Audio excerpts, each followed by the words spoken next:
Yung tension po talaga ngayon sa giyera sa Iran at Israel, talaga pong masasabi kong super escalated na. Okay? Nakailang vlogs rin po tayo regarding sa giyera sa mga nagdaang taon. Pero ito aminin ko po sa inyo, hindi katulad ngayon yung escalation. No? At ang escalation po ngayon ay ang tindi to the point na talagang si President Trump na nga po ang nagpapa-ceasefire pero talagang hindi pa rin tumitigil sa nakikita ko. Well, yun po ay talagang sinasabi ng ilan na ito na nga po ba talaga yung sinasabi nilang senyales ng rapture. Again, may correction naman po tayo dyan na sasabihin, wala po kasing senyales si rapture. Wala siyang senyales. Ang rapture po ay imminent. Okay. Ngayon, pwede mo pong sabihin sa akin na dahil sa mga pangyayaring yan, merong isang mamamagitan na marunong kung paano hahawakan ang tensyon. No? Yun, pwede mo pong sabihin sa akin yon. At yun ay ang Antichrist. Kaya nga po, ang Antichrist, siya po ang makikipag-peace treaty. Siya po ang magiging dahilan upang ang buong mundo na sa tingin nila ay magkaroon ng kapayapaan. Ay magkakaroon nga po ng kapayapaan. Dahil nga po sa taong yan na darating. Okay. Pero ang tanong, kailan ba darating ang Antikristo? At ito pa po ang mas malalim na tanong. Alam daw po ba, may nagtanong lang po sa akin, napakatalino eh. Alam ba nung Antikristo na siya yung Antikristo? Alam niyo po bang natigilan ako sa tanong niya? Medyo bata pa siya pero matalino ako. Ano? Ako ba kinonsider ko ba yan na yung tanong na yan? Parang hindi ko yata kinonsider yan. Okay, sa buong ministry ko. Pero ito medyo natigilan ako. Alam nga kaya nung Antikristo na siya nga yung Antikristo. Oo nga no? Well, ito po ang gusto ko pong sabihin po sa inyo. Ang Diyos ang nagtakda ng lahat. Okay? So hindi pa po nagaganap ang mga bagay-bagay sa mundo. Ganyan ko yung camera. Ay hindi pa po nagaganap ang mga bagay-bagay sa mundo. Nakaplano na po lahat yan. May blueprint na po lahat ng yan. Okay? At ang tanging gagawin lang po natin ay bawat araw ng buhay natin, manampalataya tayo sa Kanya. Ang alam ko lang po talaga, pagdating ng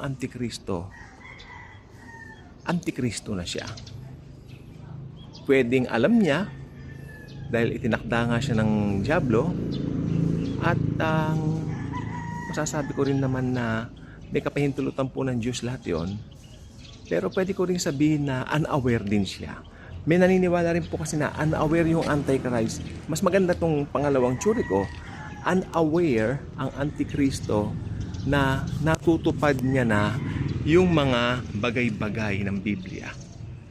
Kumbaga, hindi niya alam na natutupad niya yung mga sinasabi ng Bible, no? Hindi siya aware dahil sa mga pangyayaring yan. Pero ang nakikita ko lang po talaga dito, kaya aware siya, kaya hindi, lilitaw ang Antichrist sa itinakdang panahon ni Lord Jesus Christ. Okay? And anyway, if you are a believer of the Lord Jesus Christ, you're not looking for the Antichrist. You're looking for Christ Himself. You're looking forward for Christ Himself to return. Hindi yung Antichrist. Pero yung gera niya ngayon sa Israel, anyway, nakailang gera na po ba sa Israel at sa Iran? Pero hindi nga lang po kasing escalated nito. Kasi sasabihin ko po sa inyo talaga, pag nagtuloy-tuloy po yan, maaaring maging daan na rin yan para lumantad nga yung Antichrist, no? At ang ganda po nito, bago lumantad yung Antichrist, sabi ng Thessalonians, yung restrainer, para lumantad siya, ay aalisin na sa mundo. Alam niyo po ba kung sino yung restrainer na yun, tatanggalin na sa mundo? Tayo pong mga believers. At pag tinanggal na po tayo mga believers dito sa mundo, makakalantad na siya ng malaya. Mauumpisahan na yung tribulation. 7 taong singkad.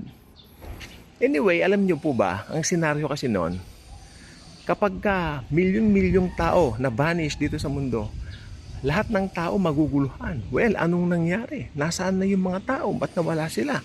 Maguguluhan sila. Hindi nila alam ang mangyayari. Kaya, merong isang lilitaw na tao na magpapaliwanag sa kanila na kinuha raw tayo ng mga alien. Sasabihin niya, yun. At maniniwala sila dahil napaka-karismatiko ng taong ito. Yan po yung Antikristo. Siya po yan. At ngayon, dahil nakuha niya ang loob ng mundo, kakalat ang popularity niya sa buong mundo, meron siyang kanang kamayo, sidekick. Ito yung false prophet, no?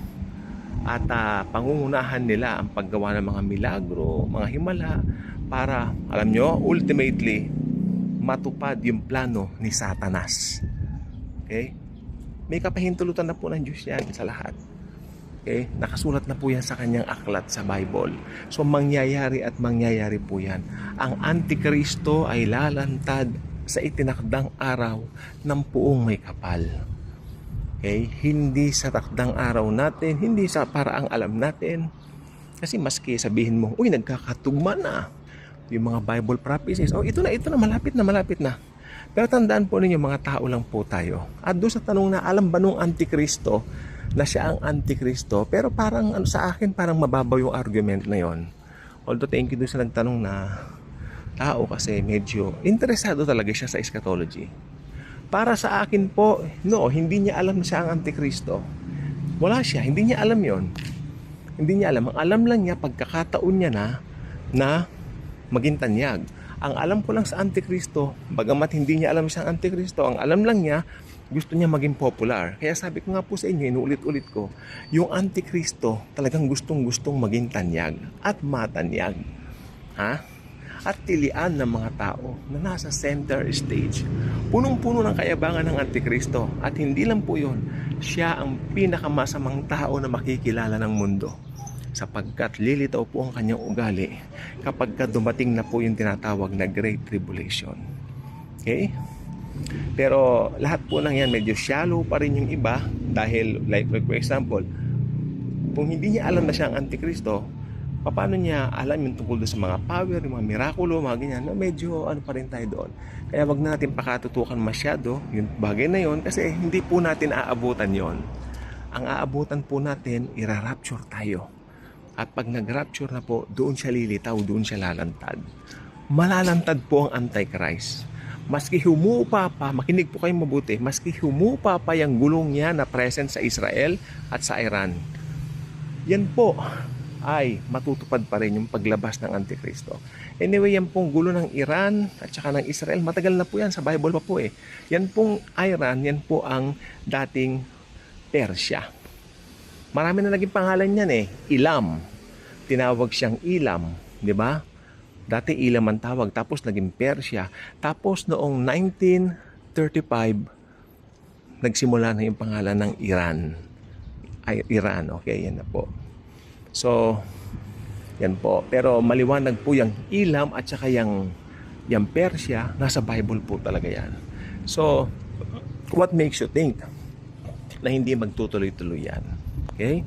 Pero syempre, ang pinaka mangingibabaw na figure dito sa lahat ng gulong yan, sa lahat ng nangyayaring yan, yan po ay pavement o way, daan para lumantad ang Antikristo. Pero hindi nga lang siya makalantad ngayon kasi nandito pa po tayo. At kung talaga magtutuloy-tuloy na po yung gyerang yan sa Iran at Israel, hindi po ba naiisip? Anytime rapture na. Hindi po ba na-realize yun? Anytime magra-rapture na. Kasi hindi lalantad si Antichrist nang nandito pa po tayo. Anytime magra-rapture na. Ako nakikita ko lang, hindi ko sinasabing sign of the times, pero nakikita ko lang, ang laki na nagbago sa mundo. Okay? Siguro moody lang ako. Siguro sa moods ko. Pero hindi. Ang dami na nakakapansin. Ang dami na nagbago sa mundo. Yan po ang buong katotohanan dyan. Malaki ang nagbago sa mundo. Parang meron lilitaw na isang figura.